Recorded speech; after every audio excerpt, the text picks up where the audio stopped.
The library of Ashworth Manor smelled of autumn, of leather and beeswax, of paper aged to the colour of honey, of wood smoke drifting from the great hearth that dominated the eastern wall. Lady Eleanor Hartwell had discovered this sanctuary 3 days after her arrival, when the weight of sympathetic glances and whispered speculation had grown too heavy to bear, and she had fled the breakfast room with some murmured excuse about a headache. The library had welcomed her with its silence, its rows upon rows of books standing like sentinels against the judgment of the world beyond its walls. She had come every day since, arriving earlier each morning, claiming the window seat that overlooked the rolling hills of the estate, wrapping herself in the threadbare shawl that had been her mother's, and losing herself in volumes of poetry and philosophy that demanded nothing of her but attention. She was a widow of modest means, no, she corrected herself with the brutal honesty that sleepless nights encouraged, a widow of no means whatsoever, invited to the Duke of Ashworth's estate party through the charity of a distant cousin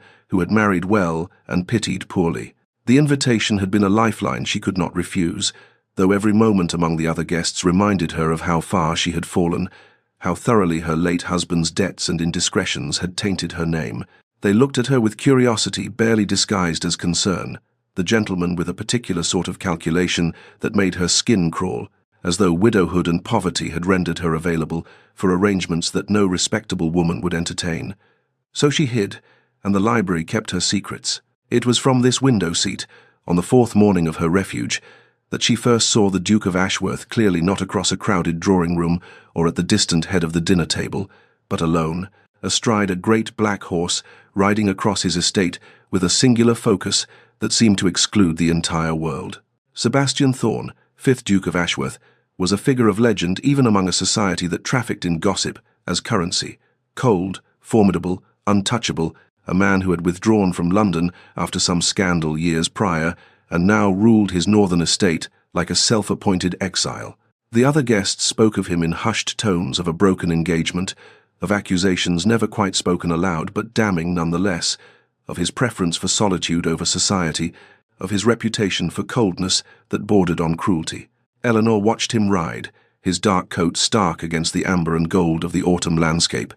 and thought he looked not cruel but alone, profoundly and deliberately alone, and she understood that impulse with a clarity that surprised her. He disappeared into the tree line, and she returned to her book, but the words swam before her eyes, and she found herself wondering what drove a duke to exile, what sorrows hid beneath that severe countenance, and whether he too was hiding in plain sight, seeking sanctuary in the vast emptiness of his own estate. Eleanor's mornings developed a rhythm, a careful choreography designed to avoid notice and thus avoid conversation. She rose before the household stirred, when the corridors were still shadowed and silent, when the servants were only beginning their day, and had no time to spare for curious glances at the widow who wandered alone. She would slip down the back staircase, her slippers soundless on stone worn smooth by centuries of footsteps, and enter the library through the lesser door, the one hidden behind a tapestry that she had discovered quite by accident and now used with the possessive familiarity of a creature returning to its den. The morning light that entered through the tall windows was soft at this hour, hesitant, filtering through ancient glass that transformed it into something golden and forgiving. The smell of the library became her comfort, leather and paper, beeswax and wood smoke from the fire that some invisible servant had laid in the night, the faint, dusty scent of pages that held centuries of thoughts and dreams and sorrows not her own. She had claimed her window seat as territory, arranging the cushions just so, keeping her small stack of books on the side table within reach, and it was here, on the 7th morning of her sanctuary, that her solitude was shattered. She did not hear him approach the Duke, moved with a quietness that seemed at odds with his stature, and knew his presence only when his voice, cold and measured and deeply masculine, cut through the silence like a blade. I was not aware the library was in use at this hour. Eleanor started so violently that the book in her lap tumbled to the floor, and she rose with an awkwardness that made her cheeks burn, her curtsy hasty and graceless. "Your Grace, I forgive me. I did not mean to intrude. I shall remove myself at once."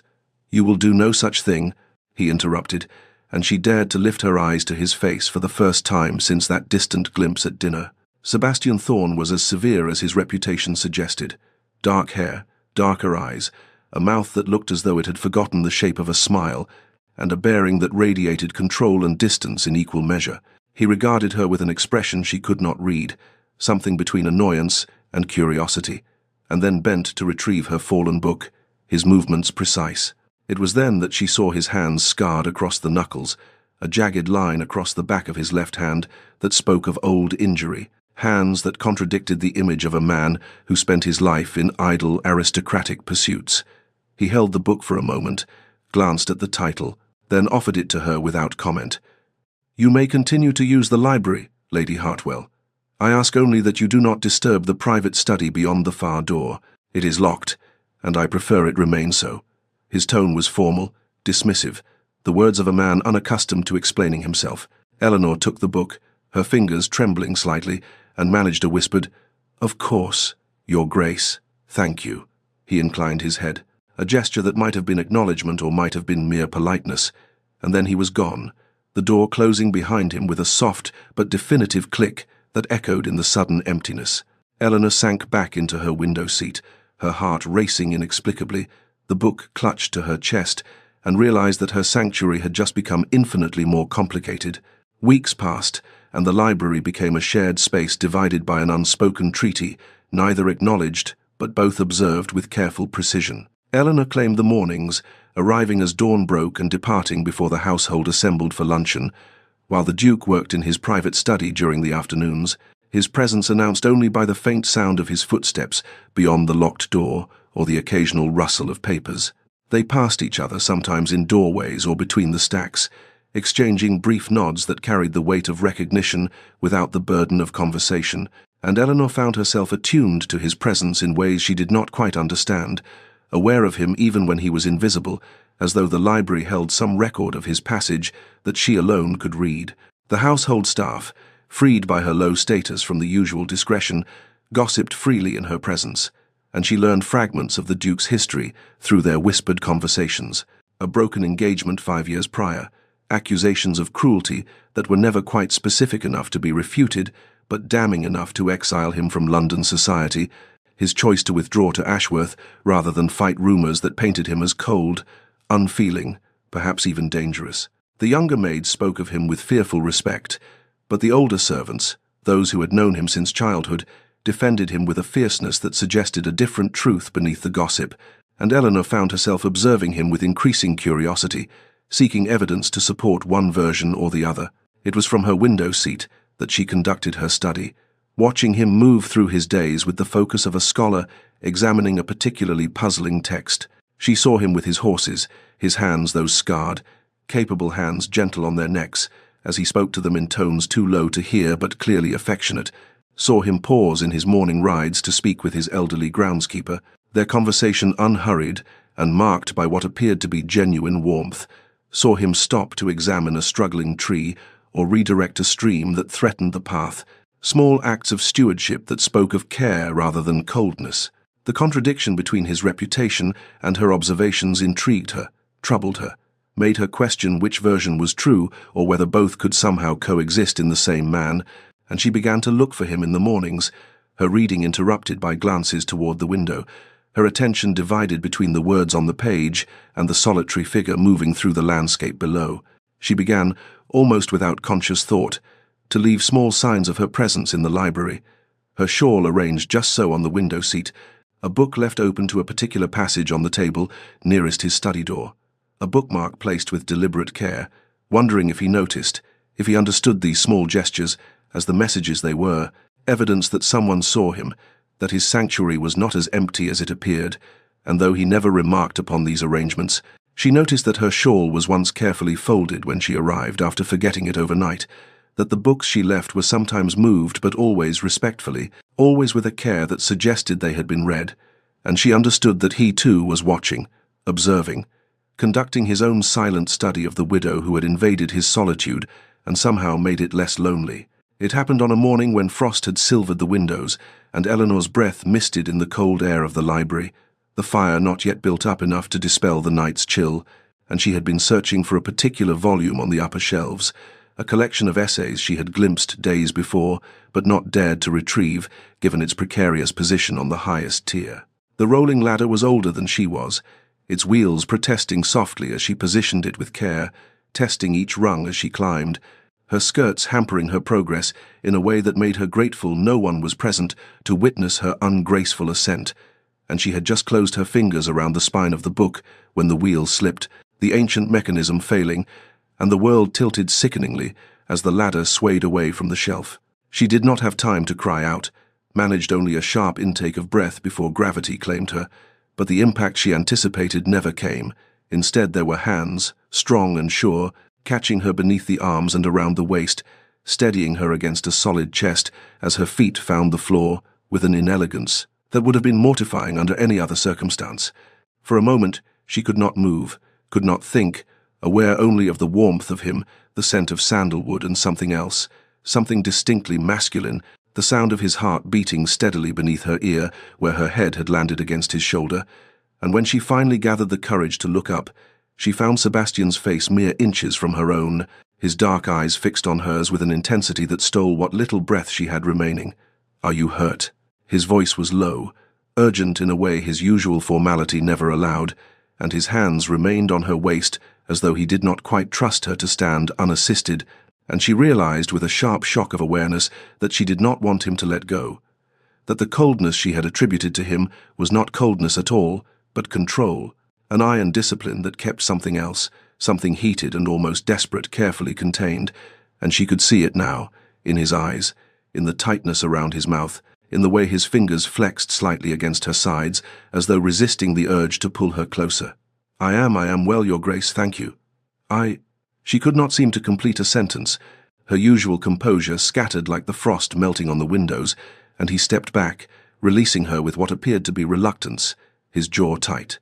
"What were you reaching for?" The question was ordinary, practical, but his tone carried an undercurrent she did not know how to interpret, and she gestured vaguely toward the upper shelf, unable to find words. He retrieved the book without need of the ladder, his height sufficient to reach what she could not, and held it for a moment, reading the title. "Montaigne," he said, something shifting in his expression, something that might have been approval or surprise or both. "You have excellent taste, Lady Hartwell." It was the first compliment he had paid her, the first acknowledgement that she was more than an inconvenient presence in his library, and emboldened by the lingering warmth of his hands on her waist,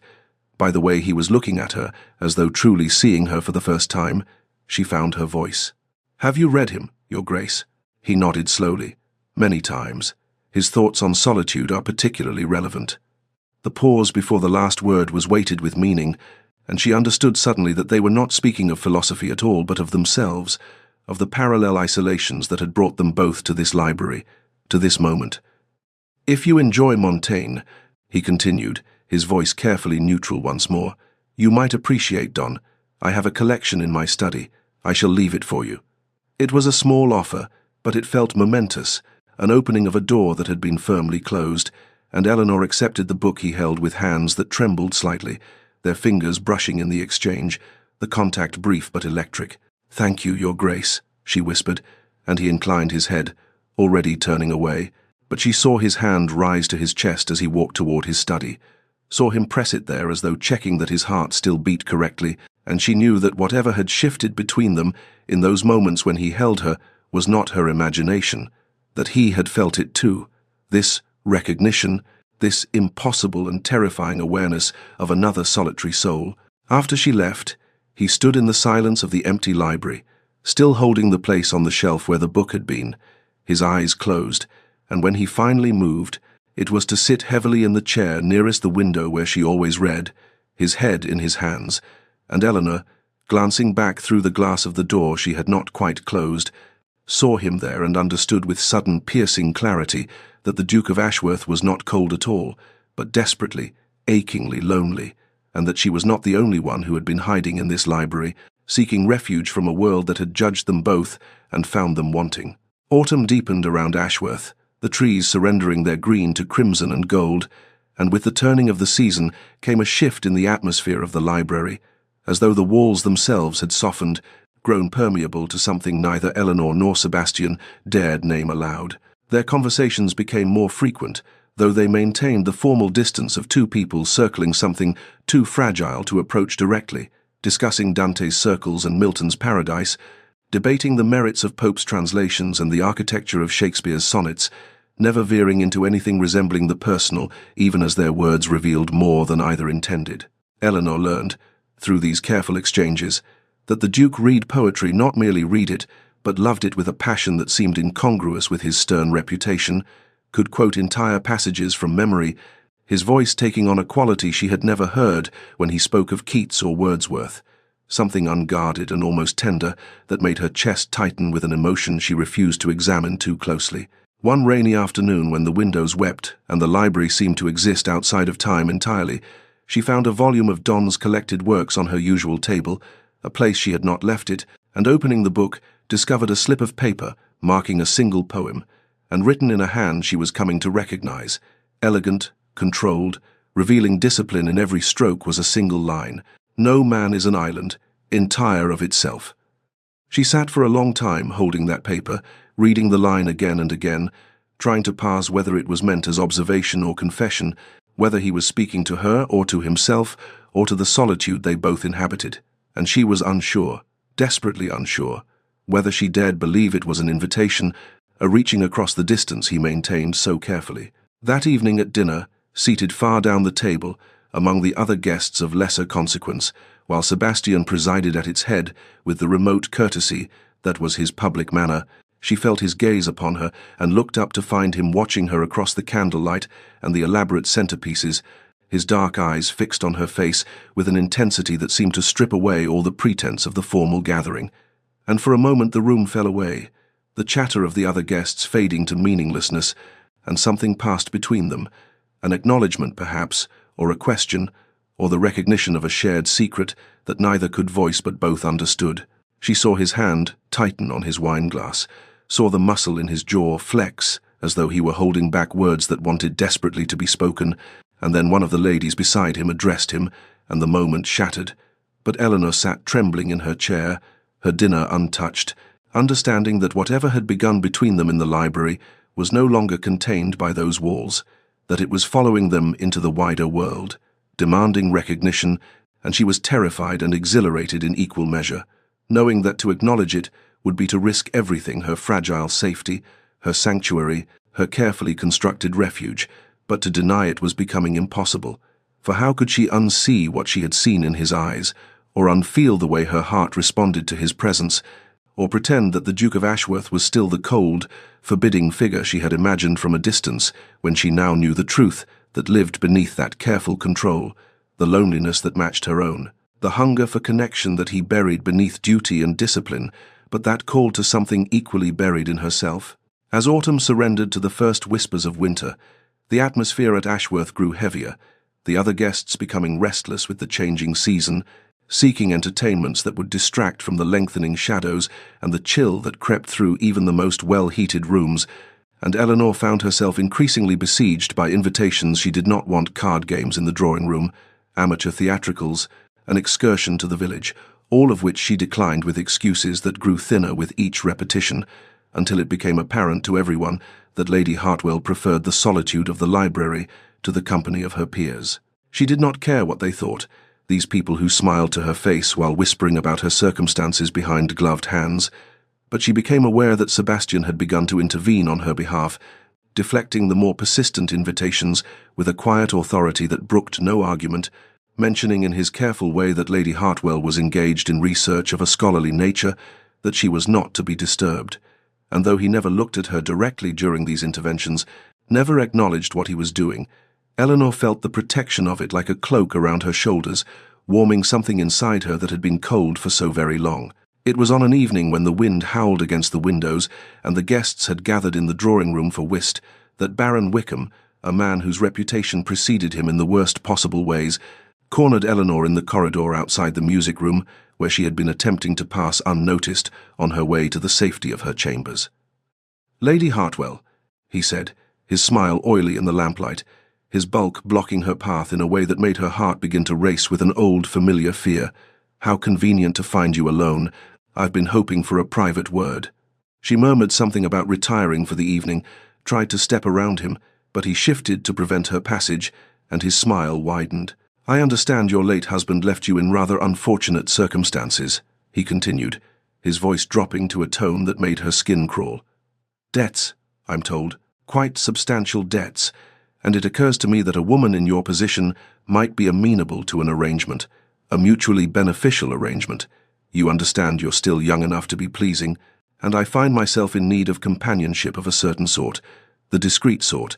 and I would be generous, very generous indeed, more generous than you're likely to find elsewhere given your reputation." The words hit her like blows, each one stripping away another layer of the dignity she had fought so hard to maintain, reducing her to exactly what she had feared. The world saw when they looked at her, a woman of questionable virtue, damaged goods, someone whose poverty made her vulnerable to propositions that no respectable lady should ever have to hear. And for a moment, she could not breathe, could not think, could only stand frozen as the Baron's meaning became horrifyingly clear. "I must go," she managed, her voice barely above a whisper, and this time when she moved to pass him, he let her, but his laughter followed her down the corridor, low and knowing, and she fled, her only thought to reach the library, her sanctuary, the one place in this house where she felt safe. But when she reached the heavy oak door and tried the handle, it would not turn locked. Locked for the first time since she had begun her refuge there, and she stood in the darkened corridor with her hand on the cold brass, fighting back tears, alone with the Baron's words echoing in her mind and no refuge available, unaware that in the shadows at the far end of the hallway, Sebastian stood watching, his face rigid with a fury that would have terrified her had she seen it, his hands clenched into fists at his sides, having witnessed everything, having heard everything, and already calculating exactly what he would do about Baron Wickham come morning. Morning arrived pale and cold, winter announcing itself in the frost that etched patterns on the windows and the breath that misted in the corridors despite the fires burning in every hearth, and Eleanor descended to breakfast with her composure carefully reconstructed, determined that no one would see how Baron Wickham's words had shaken her, how close she had come to shattering entirely in that darkened hallway outside the locked library. But when she entered the breakfast room, she found the atmosphere strange, hushed, the other guests speaking in low tones that ceased when she appeared, and it was Lady Pemberton, one of the kinder matrons, who leaned close as Eleanor took her seat and whispered that Baron Wickham had departed before dawn, summoned urgently by the Duke himself, and asked, though the asking had apparently been more command than request, to remove himself from Ashworth immediately, and though no reason had been given publicly, the staff reported that His Grace's tone had left no room for argument or delay. Eleanor's hands trembled as she reached for her tea, understanding immediately what had transpired. What Sebastian had done on her behalf, though he had said nothing to her, would likely say nothing, his protection as silent as everything else between them, and she felt something shift inside her chest, a fortress wall, crumbling, because no one had ever defended her before, not her father who had sold her to settle his debts, not her husband who had seen her merely as a piece of property to be used and discarded, not society which judged her for circumstances beyond her control, but Sebastian, the Duke whom everyone called cold and cruel, had seen her distress and acted without hesitation, without seeking gratitude or acknowledgement, simply because it was the right thing to do, because she mattered to him in ways neither of them had voiced aloud. She went to the library as soon as she could escape the breakfast room, needing the sanctuary of those walls more than ever, and found Sebastian already there, standing at the window with his back to the door, his posture rigid with an emotion she could not name. And when he turned at the sound of her entrance, his face was carefully neutral, but his eyes betrayed him, dark with concern and something fiercer, something that made her breath catch. "Lady Hartwell," he said, formal as always, but she heard the question underneath, the checking to see if she was well, and she wanted to thank him, but the words stuck in her throat, too large and too revealing, so instead she simply nodded and moved to her usual chair, and he watched her for a long moment before returning his attention to the window, and they sat in silence together, a silence that felt less like distance than like understanding, like the quiet that exists between two people who no longer need words to communicate. Winter deepened around them in the days that followed, the first snow falling on a grey afternoon, while Eleanor sat reading and Sebastian worked at his desk, and she found herself drawn to the window, watching as the flakes transformed the landscape into something pristine and otherworldly. And then she saw him, Sebastian, wrapped in a heavy coat, walking alone across the grounds, his dark figure stark against the white accumulation, moving through the snow-covered garden with a solitude so complete it made her heart ache. She understood then watching him through glass that might as well have been a wall between different worlds, that he was as isolated as she was, that his coldness was not cruelty but protection, that he had built his fortress just as she had built hers. And in that moment, she made a decision that terrified and exhilarated her in equal measure. She would reach out to him, would risk the safety of her sanctuary to bridge the distance between them, would dare to hope that perhaps two people hiding from the world might find in each other a reason to stop hiding, to step into the light together, to be brave enough to be seen. Eleanor's courage manifested first as a trembling in her hands as she stood in Sebastian's study the following afternoon.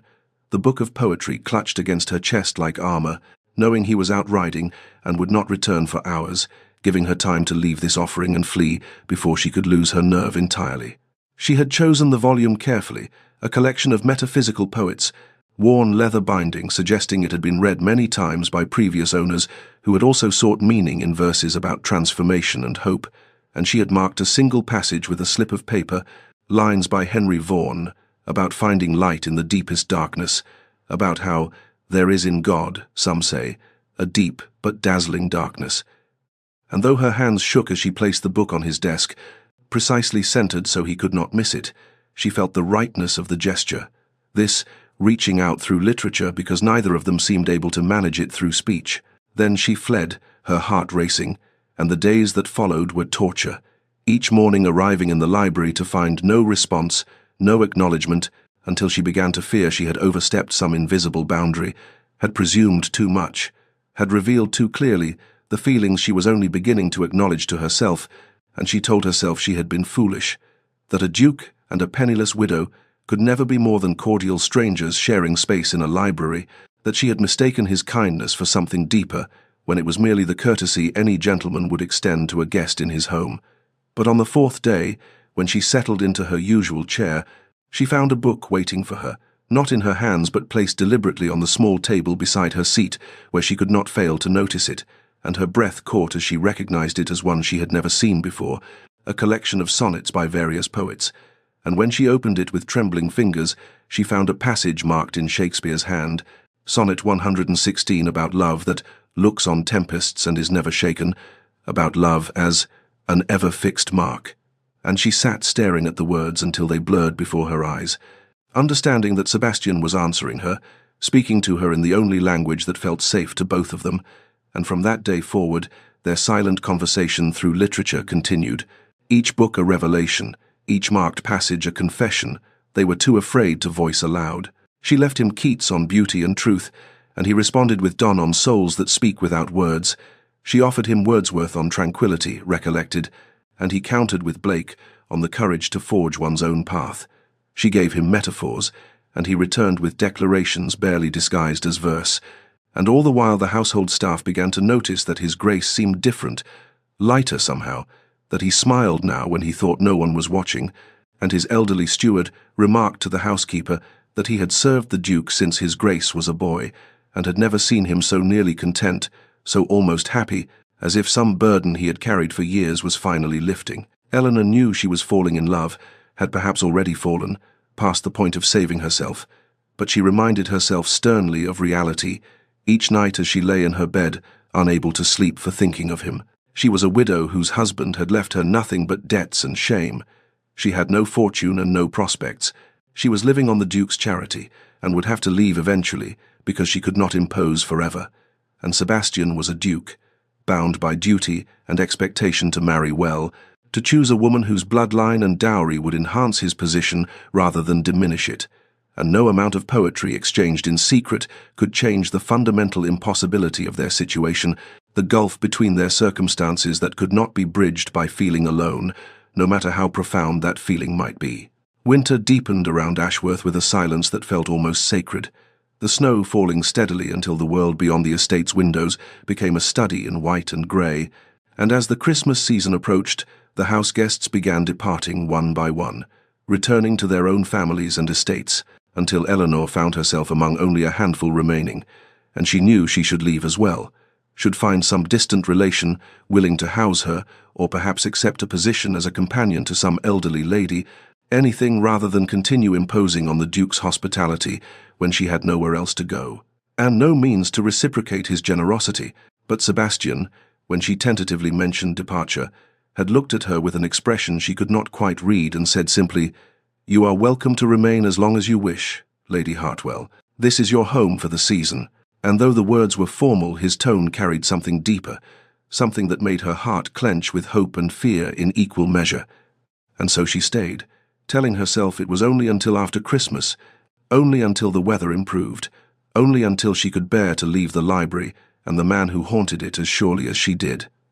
The evening came unexpectedly, as transformations often do,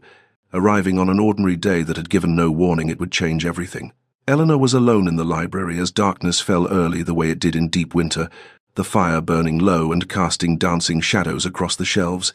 and she had just risen to add another log when she heard the door open and turned to find Sebastian entering. And something in his bearing was different. His usual rigid control loosened slightly, and she realized he had been drinking, not to excess but enough to lower the walls he kept so carefully maintained between them. "Lady Hartwell," he said, and his voice was rougher than usual, carrying an edge she had never heard before.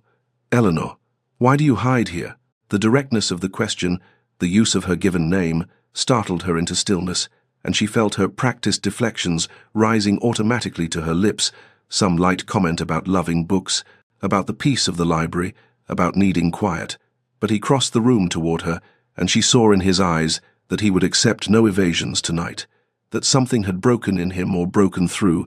and he asked again, softer this time, "Why do you hide?" And the gentleness in his tone, so at odds with his fearsome reputation, undid her completely. She tried to deflect, to turn the question aside,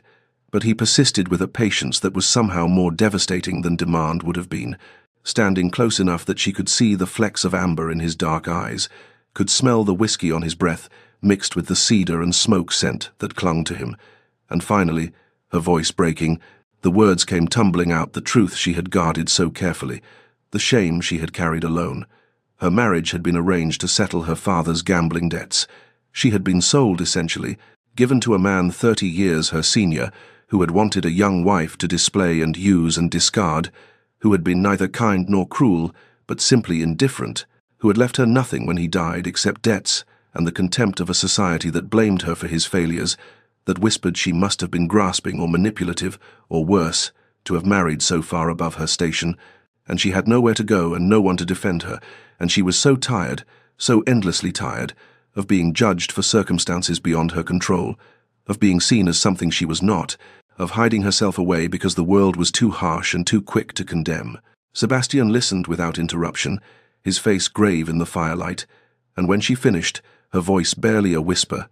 tears streaming down her face, though she tried desperately to contain them, he stepped closer still and said with absolute conviction, "You are not what they say you are." And in those 8 words Eleanor felt something in her chest crack open, felt the first true warmth she had known in years seep into the frozen places of her heart, felt the beginning of hope that perhaps, impossibly, she might be seen not as the world saw her but as she truly was. The crisis arrived 3 days before Christmas in the form of the Dowager Duchess of Ashworth, Sebastian's mother, whose carriage swept up the snow-covered drive with a presumption that spoke of decades wielding social power, and Eleanor, watching from the library window as footmen scrambled to attend the unexpected arrival, felt her brief moment of hope crystallize into ice in her chest, understanding instinctively that whatever fragile understanding she and Sebastian had reached the previous evening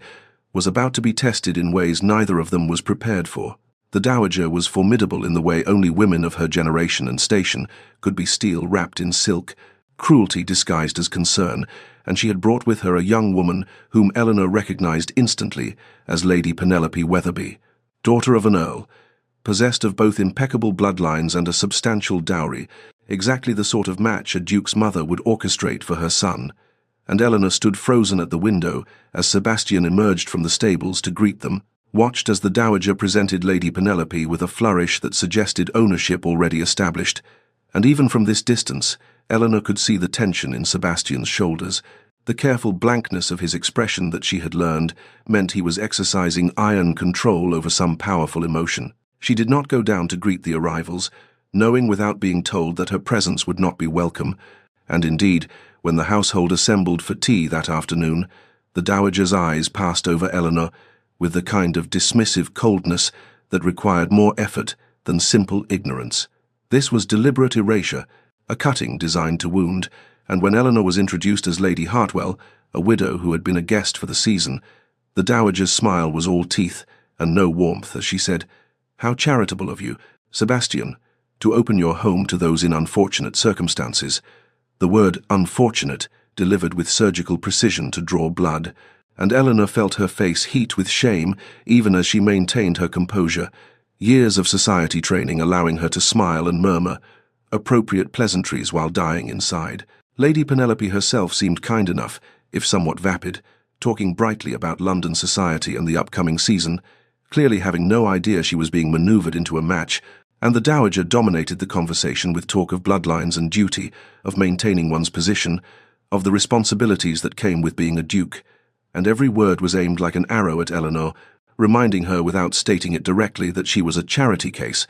a woman of questionable circumstance, someone with nothing to offer a man of Sebastian's station, except perhaps scandal and social diminishment. Sebastian said little, his jaw tight, his hands gripping his teacup with enough force that Eleanor feared it would shatter, but he did not contradict his mother, did not defend Eleanor, and she understood with sinking certainty that whatever had passed between them in the library had been a beautiful aberration, a moment stolen from reality that could not survive the harsh light of duty and expectation, and she was a fool to have hoped otherwise, a fool to have revealed her heart to a man who could never truly choose her over the weight of his obligations. That evening she began making plans to leave, drafting letters to distant relations in her mind, calculating how long her meagre savings would sustain her, trying to determine where in England she might go, where no one knew her story, and she could perhaps find peace in obscurity. And she told herself firmly that she had been foolish to hope, that she had known from the beginning the impossibility of her situation,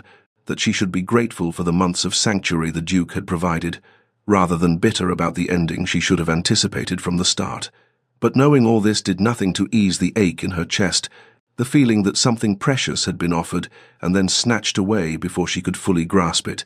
leaving her more bereft than if she had never glimpsed the possibility at all. Eleanor avoided the library for 3 days, telling herself it was the only sensible course, the only way to protect what remained of her dignity,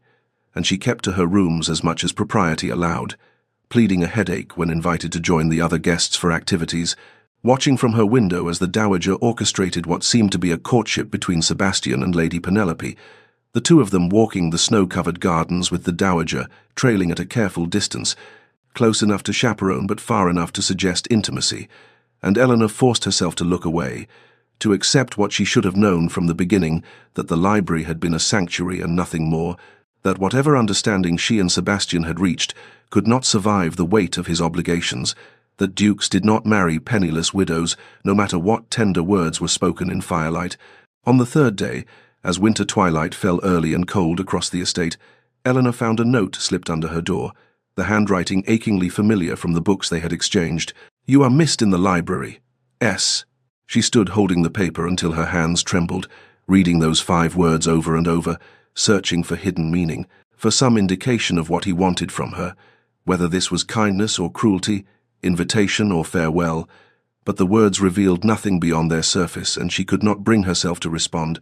could not bear to return to that space that had become so precious, only to watch it transformed into a place where he courted another woman, where the future Duchess of Ashworth would be displayed and approved by his formidable mother. That evening at dinner, the dowager was particularly effusive, dominating the conversation with talk of the upcoming season, of balls and presentations. And then, as dessert was served, she made her announcement with the satisfaction of a general claiming victory.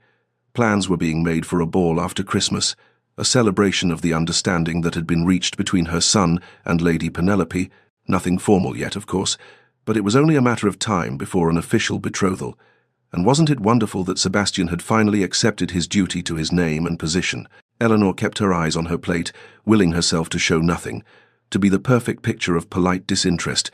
but she could feel Sebastian's gaze on her face, could sense the tension radiating from him at the head of the table, and when she finally dared to glance in his direction, she saw that his face remained impassive as marble, but his hands were clenched so tightly around his fork and knife that his knuckles had gone white, and Lady Penelope looked confused and uncomfortable, opening her mouth as if to speak before thinking better of it, and the dowager continued talking as if she had orchestrated something magnificent rather than destroyed something precious. After dinner, Eleanor fled, bypassing the drawing room where the ladies were gathering, ignoring the pointed looks and whispered comments, climbing the stairs to her room with the intention of packing, of leaving at first light, regardless of weather or destination. But as she passed the corridor that led to the library, she found her feet carrying her there instead, drawn by a need she could not articulate, a desire to say goodbye to the place that had sheltered her, to the sanctuary where she had, for a brief and beautiful moment, believed she might be allowed to stop hiding and simply be seen. Eleanor entered the library in darkness, carrying only a single candle whose flame wavered with each step, casting shadows that danced across the familiar shelves like ghosts of all the hours she had spent here, and she did not bother lighting the lamps because this was meant to be a farewell, and farewells should be conducted in half-light, in the gentle obscurity that made such things bearable. She moved through the space as one moves through a cathedral, with reverence and sorrow, running her fingers along the spines of books that had become friends, touching the chair where she had spent so many mornings lost in other worlds, pausing at the window where she had first watched Sebastian walking alone through snow and recognized in him a loneliness that mirrored her own, and she whispered goodbye to the room itself, to the sanctuary that had sheltered her when she had nowhere else to hide, to the place where she had, against all wisdom and self-protection, allowed herself to hope for something more than mere survival. The leather and beeswax smell that had become as familiar as breathing seemed more poignant tonight, each sensory detail cutting into her with the sharp edge of loss, and she told herself firmly that she had been grateful for this refuge, that she would carry the memory of these months like a treasure, even as she returned to whatever uncertain future awaited a penniless widow with no connections and a tarnished name. And she was so lost in her silent farewell that she did not hear the door open behind her, did not hear the quiet click of the lock turning, did not sense another presence in the room until Sebastian's voice came from the darkness, low and rough with some emotion she could not name. "Were you going to leave without saying goodbye?" She turned so quickly her candle nearly guttered out, her heart leaping into her throat, and there he was, standing by the door with his shoulders blocking what little light came from the corridor, and even in the darkness she could see he held something in his hand. The key, she realized, the key to the library, and his expression was unreadable. All planes and shadows, dangerous and beautiful, and utterly focused on her face. "Your Grace," she managed, her voice barely above a whisper, her mind racing through explanations and excuses, anything to maintain the dignity she had, so little of remaining. "I did not expect I thought you would be," but she could not finish the sentence, could not speak the words with Lady Penelope, because they would reveal too much of the pain she was trying so desperately to conceal. He moved then, not toward her but sideways, to one of the library's lamps, and lit it with methodical precision, his movements controlled but somehow conveying a tightly leashed tension, and as warm light filled the space between them, she saw his face clearly, and what she read there made her breath catch. This was not the impassive duke who had sat through dinner while his mother planned his future. This was not the careful gentleman who had maintained such scrupulous distance for months. This was something else entirely, something raw and decided and slightly wild. "No one will disturb us now," he said, holding up the key before slipping it into his pocket, and his eyes never left hers, dark and intense, and filled with an intention she could not interpret, but that made her pulse race, made her acutely aware that they were alone, truly alone, locked away from the household and all its expectations and judgments, and the confrontation she had been avoiding, the conversation she could not bear to have, had finally, inevitably, arrived. "Why have you been avoiding me?" Sebastian's voice cut through the space between them, low and edged with something that might have been anger or hurt or both, and Eleanor felt her carefully constructed composure begin to crack under the weight of that question, under the intensity of his gaze that seemed to see through every defense she had erected in the past 3 days. "I have not been," she began, but he moved then, taking 3 swift steps toward her before stopping, as if restraining himself, as if the control he was famous for was costing him dearly in this moment. "Do not," he said, and his voice was rough now, stripped of its usual measured cadence. "Do not offer me polite evasions. Eleanor, not here, not in this room where we have been more honest with each other than either of us has been with the world." She drew a shaking breath, trying to find solid ground, trying to remember all the reasons she had resolved to maintain distance. "Your understanding with Lady Penelope," she managed, forcing the words past the tightness in her throat. "It would not be appropriate for me to—" "There is no understanding," he interrupted, and now there was definitely anger in his voice, sharp and clean as a blade. "There is nothing between myself and Lady Penelope except my mother's presumption and her damned orchestrations." Eleanor stared at him, wanting desperately to believe but afraid of her own hope, afraid of misunderstanding, and he must have seen something of that fear in her face because his expression softened fractionally even as his hands clenched at his sides. "I have spent months," he said, moving closer again, his voice dropping to something almost confessional, "trying to be the gentleman I thought you deserved, respectful, patient, proper, maintaining distance, even when every instinct demanded I close it, speaking in careful formalities, when I wanted to tell you truths I have told no one." He stopped an arm's length away, near enough now that she could see the fine tension in his jaw, the way his breathing had become slightly uneven. "I wanted to be selfless," he continued, "to give you time, to let you choose freely without the weight of my position or my desire influencing you. But I find I am not as noble as I pretended to be, Eleanor, because what I want is to be selfish." The words hung between them, dangerous and thrilling, and Eleanor felt her heart beating so hard she thought he must surely hear it. "You haunt this library," Sebastian said, his voice gone quiet now, intimate, the tone he might use for confession or prayer. "You haunt me, and I find I will not stand by while you disappear from my life as if these months meant nothing, as if I have not come to depend on your presence like I depend on breathing." She was trembling now, her hands clasped together to keep them steady, her mind racing through his words and finding in them an answer to questions she had not dared to ask. "Why did you lock the door?" she whispered, and something flared in his eyes, something that made her breath catch. "Because I am tired of being interrupted," he said simply, and took another step closer. "Because every conversation we have had has been cut short by propriety or duty or the demands of others. Because for once, just once, I wanted to speak to you without the world intruding." He paused, then added more softly,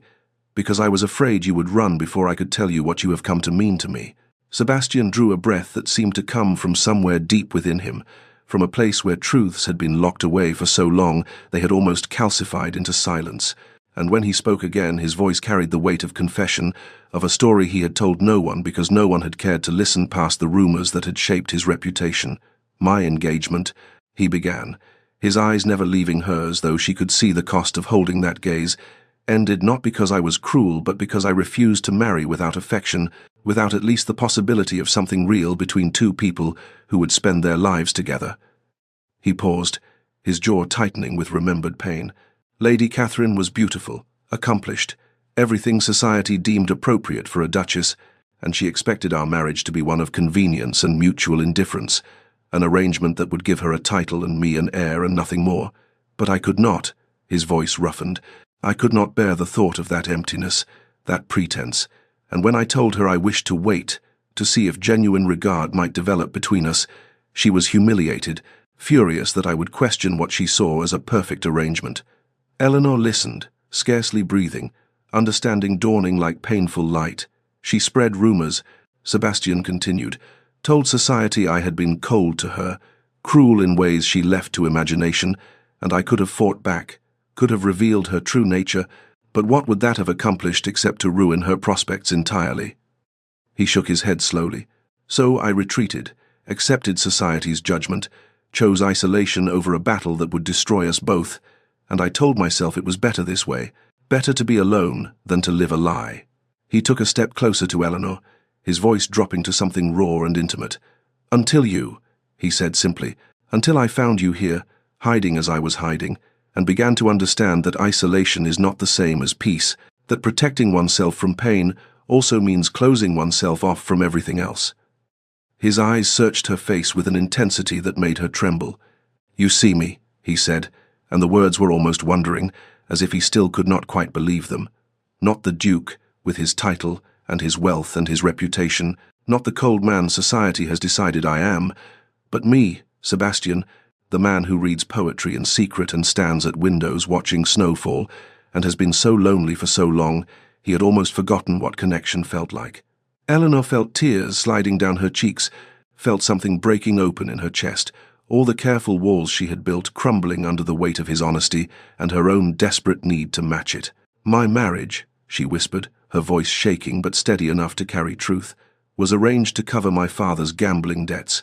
a transaction where I was the payment for his mistakes, and my husband was not kind. Sebastian, he was not." She had to stop, had to breathe through the memories that still carried the power to wound. He was cold and dismissive, and made it clear I was a disappointment, a burden he had taken on for the money my father's creditors paid him to assume the debts along with the wife. She saw Sebastian's hands clench, saw fury flash across his face on her behalf, but she pressed on, needing him to know all of it. His death left me free but penniless, with nothing but a tarnished name and society's judgment that I must have been at fault somehow, that a better wife would have inspired better treatment, and I have been hiding from that judgment, from the world that looks at me and sees only failure and shame and a woman alone with no protection or prospects. She lifted her eyes to his, saw him through the blur of tears and found his gaze unwavering, accepting, full of something that might have been tenderness or rage or both. "I see you too," she whispered, the words a vow and a revelation. "I see you, Sebastian, and you are not what they say you are. You are not cold or cruel. You are careful and kind and so deeply good, it makes my heart ache." The distance between them seemed both vast and non-existent, a space measured not in physical inches, but in years of loneliness and fear. And when Sebastian lifted his hand slowly, giving her every opportunity to step away, Eleanor found she could not move, could not breathe, could only watch as his scarred fingers rose toward her face with a tenderness that made her eyes burn with fresh tears. "May I?" he asked, his voice barely above a whisper, and she nodded because words had deserted her entirely, and then his palm was cradling her cheek with such careful reverence she thought she might shatter from the sweetness of it, from the simple, devastating fact that this powerful man was asking permission to touch her as if she was something precious, rather than the damaged, debt-ridden widow society had dismissed. "I am not a man of poetry and speech," Sebastian said, his thumb brushing away a tear that had escaped down her cheek. "Only in writing, and even then I struggle to find words adequate to what I feel, to what you have awakened in me these past months." Eleanor turned her face into his palm, pressing a kiss there that made his breath catch audibly. "Your actions have been poetry enough," she whispered against his skin. "Every book you left for me, every moment you stood between me and society's cruelty, every time you looked at me as if I mattered, Sebastian, you have been writing me love poems in everything you do." Something broke in his expression then, some final restraint giving way, and he drew her closer with his other hand settling at her waist, pulling her against him until she could feel the rapid beating of his heart through the layers of fabric between them. "Eleanor," he said, and then her name again, as if it were a prayer or a plea, and she rose on her toes at the same moment he lowered his head, and their lips met in a kiss that began tender and tentative, a question both were asking and answering simultaneously. The gentleness lasted only a moment before something deeper surged between them, years of isolation, seeking connection, loneliness, reaching for its mirror, two people who had learned to protect themselves through distance, suddenly discovering that closeness could be its own kind of salvation. Eleanor's hands found their way to his shoulders, then into his hair, and Sebastian made a sound low in his throat that was pure need, pure relief, his arms tightening around her as the kiss deepened into something that felt like homecoming and awakening at once. When they finally parted, both trembling and breathless, Eleanor could see herself reflected in his eyes, not as the world saw her but as he did, precious and desired, and worth choosing, despite every obstacle society might place in their path. "Stay," Sebastian said, his voice rough with emotion, his forehead resting against hers. "Stay not as my guest, not as a refugee in my library, but as my future duchess, as my wife, as the woman I choose above all others." Fear flickered through Eleanor's chest, old and familiar. "Your mother," she began, but he silenced her with a finger against her lips. "Will learn to accept it or will find herself unwelcome in our home," he said firmly, then took both her hands in his, holding them against his chest where she could feel his heart still racing. "What of society, their judgments, the scandal?" She tried again, because she needed him to understand what he would be sacrificing,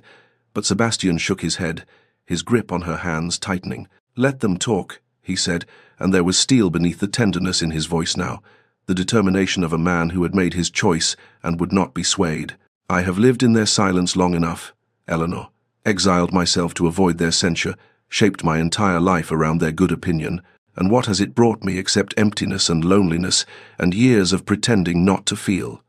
He pulled her hands to his lips, kissing her knuckles one by one. I choose you, he said against her skin. I choose us, and whatever consequences follow, we will face them together, and I swear to you that you will never hide again, never apologize for existing, never be made to feel less than the remarkable woman you are. The morning arrived with a pale winter sun that did little to warm the frost-covered grounds, and Eleanor woke in her chamber with the memory of Sebastian's kiss still burning on her lips and his promise, I choose you, echoing in her mind like a vow that seemed too precious to be real, too fragile to survive the harsh light of day and the inevitable confrontation with his mother, the formidable Dowager Duchess whose disapproval had been as cold and cutting as the winter wind. Eleanor dressed with trembling hands, uncertain whether she should seek Sebastian out or wait for him to come to her, uncertain of everything except the fact that she loved him, and that love, however new and tender, had given her a courage she had not possessed before, a willingness to fight for what they had found together in the sanctuary of his library. She did not have to wait long. Word spread through the household with the peculiar efficiency of servants who observed everything and judged little,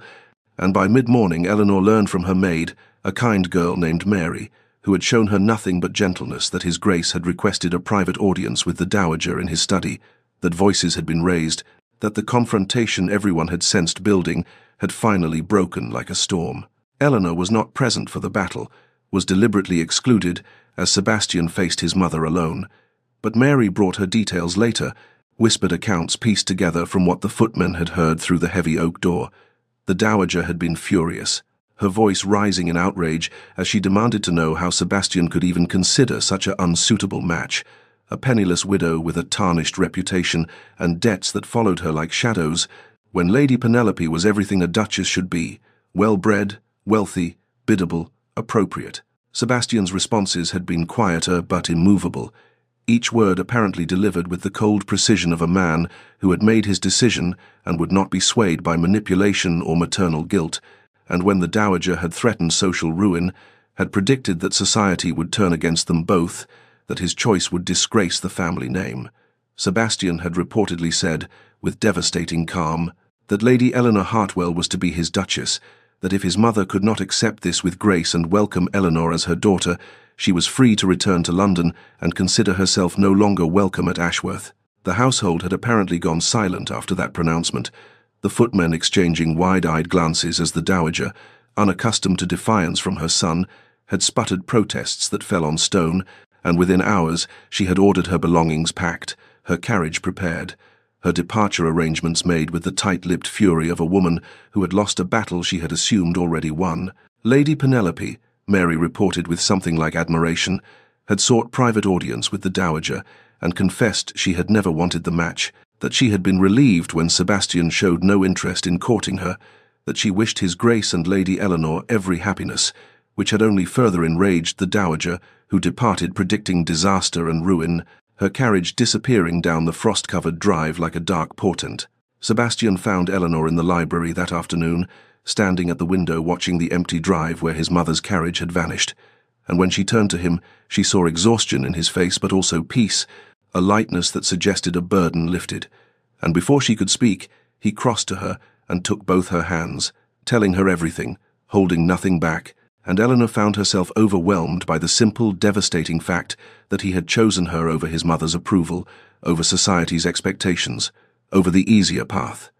"No one has ever chosen me," she whispered, the words breaking. "Not over convenience, not over duty, not over anything." And Sebastian drew her into his arms, holding her as she wept against his chest, and when her tears finally subsided, he took her face in his scarred hands and told her he had something to ask her properly, formally, in the way she deserved. He reached into his pocket and withdrew a ring, his grandmother's ring. He explained, sapphires and diamonds set in gold, a family heirloom. His mother would be furious to know he was bestowing on Eleanor, and he knelt before her in the library, where they had found each other, surrounded by books and winter light, and asked her to be his duchess, his wife, his partner in facing whatever society and scandal might bring. Eleanor's vision blurred with fresh tears as she said yes, as she felt him slide the ring onto her finger where it settled like a promise, like an anchor, like proof that she was no longer hiding but choosing, no longer afraid but loved. Months later, when spring arrived and transformed the frost-bound grounds of Ashworth into something alive with colour and promise, Eleanor found herself navigating a transformation of her own, from hiding widow to duchess, to be a journey that would have been impossible without Sebastian's steady presence at her side, his hand always reaching for hers when society's judgment threatened to overwhelm her courage. The wedding preparations unfolded through March and into April, and Eleanor discovered that the world beyond Ashworth was not uniformly cruel. Some of society did indeed scorn their match, whispering behind fans about the penniless widow who had ensnared a duke, but others perhaps recognizing something genuine in the way Sebastian looked at his intended, or perhaps simply tired of loveless matches made for property and position, warmed to them with surprising enthusiasm, and Eleanor learned to distinguish between those whose opinions mattered and those whose cruelty revealed more about their own unhappiness than about her worth. Sebastian surprised her daily with the depth of his romanticism, a tenderness he had kept hidden beneath years of careful control, but now expressed with increasing freedom. She would find love notes tucked into books throughout the library, each one containing a line of poetry, or simply her name, written in his distinctive hand, as if he needed to practice claiming her, to make real, through repetition, what still felt like a dream. He took her, riding across the estate at dawn, when the world was still soft, with mist and possibility, showed her the hidden corners of Ashworth that he had explored in his years of isolation, a grove of ancient oaks, where bluebells carpeted the ground in spring, a stream where he had spent afternoons as a boy trying to escape his father's expectations, a hill from which one could see 3 counties and feel both the weight and the freedom of the land that was his responsibility and inheritance. Eleanor bloomed under his attention and protection like something that had been kept too long in darkness, finally brought into sunlight, her confidence growing not because Sebastian made her feel safe from the world's judgment, but because he made her feel worthy of fighting against it, worthy of taking up space and speaking her mind, and becoming the kind of duchess who would be remembered not for her birth or her fortune, but for her compassion and her courage. The library remained their private sanctuary even as the household bustled with wedding preparations, a place where they could retreat from the demands of society and simply be Eleanor and Sebastian rather than Lady Hartwell and the Duke. And one morning in early April, the wedding mere days away, she found him there, among the books that had witnessed their entire courtship, and told him, with tears in her eyes and wonder in her voice, that she had never been happier, that she had not known happiness like this was possible for someone like her. Sebastian had pulled her into his arms, held her as if she were infinitely precious, and confessed in a voice rough with emotion that he felt the same, that she had given him back not just happiness but hope, not just love but the belief that he deserved it, that they deserved it together. They married in the estate's chapel on a brilliant April afternoon, with spring flowers, daffodils, and early roses and branches of apple blossom, filling the small space with fragrance and colour, and when Sebastian lifted Eleanor's veil and saw tears streaming down her face, he whispered that she need never hide again, and she whispered back that she had no intention of hiding when she had him to stand beside, and their kiss was witnessed by those who loved them and blessed by a future that suddenly seemed boundless with possibility. 3 years passed, and with them came a transformation so complete that sometimes Eleanor, now the Duchess of Ashworth in truth as well as title, would catch her reflection in the library windows and marvel at the woman she had become, no longer hunched with shame or hiding in the margins, but standing tall, moving through the world with a confidence that came not from arrogance, but from being truly known and truly loved. The Duke and Duchess of Ashworth had become known throughout the county and beyond for something rare in their elevated circles: genuine happiness, a partnership that went deeper than duty or convenience, and their estate had flourished under their joint stewardship in ways that surprised even those who had initially predicted disaster. Together they had restored Ashworth's crumbling east wing,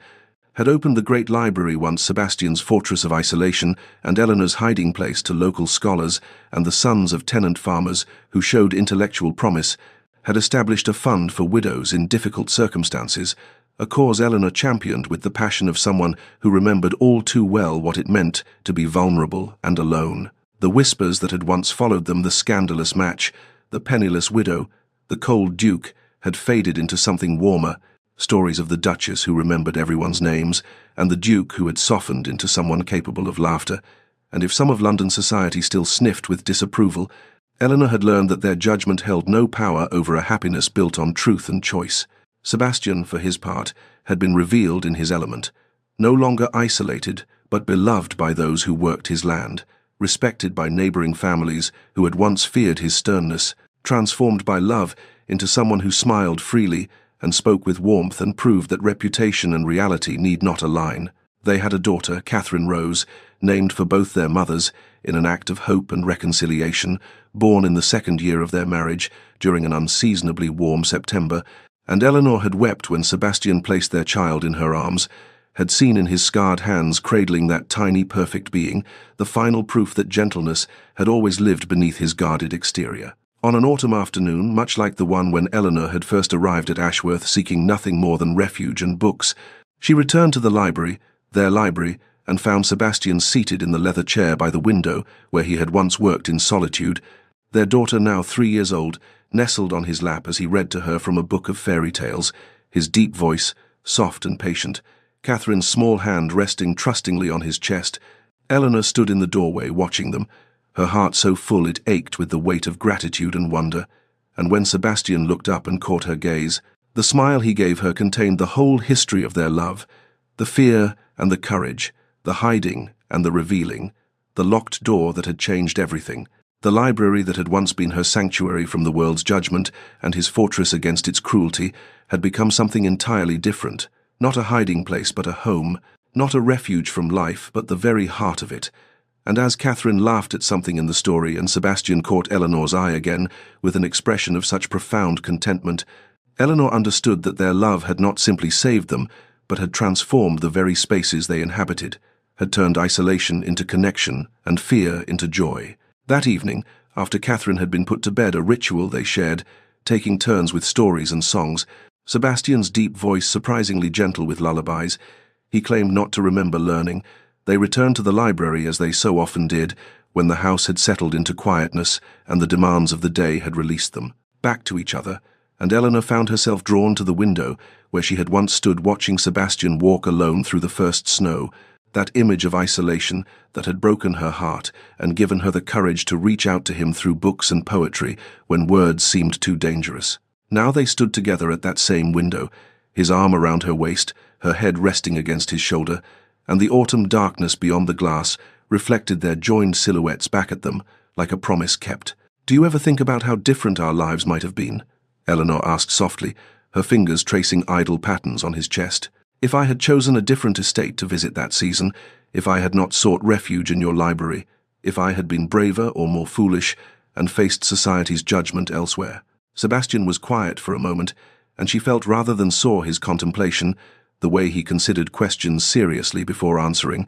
one of the 1,000 small things she had learned to love about him. "I think about it often," he admitted finally. "How close we came to missing each other entirely. How many small choices led to that first morning when I found you here and was too much a coward to admit I was grateful for the intrusion." He turned her gently to face him, his scarred hands she now knew had been injured, saving a stable boy from a fire, another truth hidden beneath rumors, cradling her face with infinite tenderness. "I think about the courage it took for you to stay when everything in your experience told you to run, to hide, to protect yourself. I think about that night when I locked the door because I could not bear to lose you without fighting for you, and how terrified I was that you would reject me, that I had misread everything between us." Eleanor's eyes filled with tears, the good kind, the kind that came from being understood so completely that even fear could be shared without shame. "We almost missed each other," she whispered. "We were both so afraid, so convinced we were unworthy of love." They stood together as evening deepened into night, and when Sebastian asked her, as he still did sometimes, as if he needed reassurance that their happiness was real and enduring, whether she was truly happy, Eleanor thought about the woman she had been when she first arrived at Ashworth, ashamed, hiding, convinced that safety meant invisibility and that she deserved nothing more than the margins of other people's lives. "I never knew happiness was possible until you," she told him, the words inadequate but true. "Not just happiness, but this being known completely and loved anyway, being seen in all my fear and failure and chosen regardless. You taught me that hiding is not the same as safety, that vulnerability is not weakness but the greatest courage." Sebastian kissed her then, soft and deep, and in that kiss was the history of their love. Every book exchanged, every stolen glance, every risk taken, every wall slowly dismantled until two isolated souls found themselves not alone, but inexplicably, impossibly together. Later, much later, when the fire in the library hearth had burned low and the candles had guttered to soft glowing pools of wax, Sebastian and Eleanor remained together in their sanctuary, and he drew her to the ancient leather sofa where they had shared so many conversations, first tentative and formal, later intimate and unguarded, and they sat in companionable silence that needed no words because they had long ago learned each other's languages beyond speech. Eleanor's head rested against his shoulder, his fingers tracing slow patterns on her arm, and the library around them held all their history in its walls. The fear and the courage, the books exchanged like confessions, the locked door that had forced truth when politeness would have let them slip past each other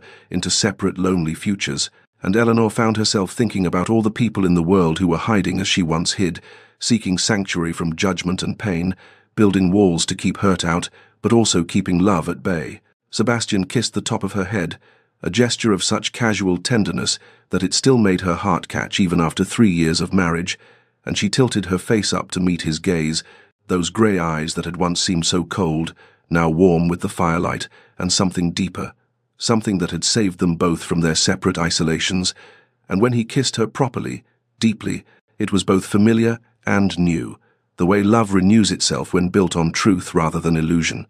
But dear listener, let us step back from Sebastian and Eleanor's happiness for a moment. Let us consider what their story means for those of us who have not yet found our locked doors and the courage to stay when staying seems impossible. Because this is not simply a tale of a duke and a widow in a library during autumn, though it is that too, but a story about the sanctuaries we build to protect ourselves and the moment when sanctuary must transform into something else or become a prison of our own making. We all hide sometimes, do we not?